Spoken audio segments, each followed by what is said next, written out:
First of all, my first question is, how it was to work, knowing and work with Lula, your cinematographer? Oh, I love Lula. Lula is actually brilliant. His lighting on the movie, the way he lights, is exceptional, and I would not notice that it was going on.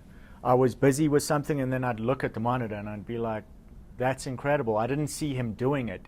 You know, we would have discussions about the look of the movie, and then I would forget those discussions and be focused on other things. And then when I'd come on set and see how things were lit, I thought it was beautiful, and I think he did a beautiful job. In my opinion, he's one of the most talented young cinematographers working today, and I think his career is just going to take off. You know, I think his movies are brilliant. Do you see Tropa Elite's Elite Troop? Elite Oh yeah, Troop? of course, Elite Squad. That's Elite one of my Squad, favorite movies. yes. I saw both of them, Both. and it was exceptional. Lula and Jose. I mean, that's one of the best action movies made recently. Elite Squad 2 was unbelievable. How it was to work in these kind of films with your cinematographer? Because it's very important that you are checking something and the cinematographer is making another stuff, like you said. But at the end, how much of the film, of the look of the film, is yours and both of his, or both are? I think it's both. I can't separate. Okay. I couldn't tell you what I wanted and what he wanted, because he did such a beautiful job that, to me, it's almost all Lula's look, I think. I mean, I showed him some influences, some things I wanted to achieve, and he did it. I mean, I wasn't putting the lights there. That was Lula. You know, we worked together with the camera crew. Like, you have to give him the credit. He was the cinematographer. He was the director of photography. You know, he did a brilliant job. What do you learn in this film? You are not new in visual effects and something like that, but I think I learned a lot about comedy. I think working with Michael Bay, he's a great mentor for comedy within action. And I learned, I would say, the importance of charming characters and maintaining that charm.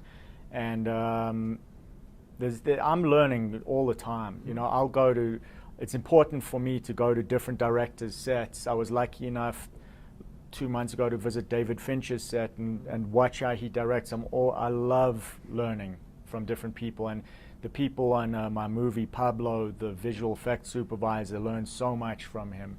He's worked on such great movies, and you're always learning from these guys so much, and it's almost unfair that the director is getting all the credit for these great people's work. you mentioned Michael Bay. When you get into the Michael Bay's world, what do you have to sacrifice or adapt into this world? The strengths for me of Michael Bay's movies are his scope that he achieves, the shots, the way he shoots something. The comedy is his strength. Not a lot of people talk about with Michael, but his comedy is incredible. And this is, I think, why people around the world are always seeing his movies. So I wanted to make sure that I was getting as much advice on that stuff as possible. You know, I was watching his movies and learning, because I think it's important, whether you're a fan of Michael Bay or not, that people are responding to his movies, and it's important to understand why. And as a filmmaker, it's a great opportunity to be able to actually talk to him about what you see as strengths of his, so that you can try and bring them into your own work. You talked about the comedy. The comedy of Michael Bay, it was on the script or it's on the set? I think what happens is it's ideas that he has early on that will find their way into the script.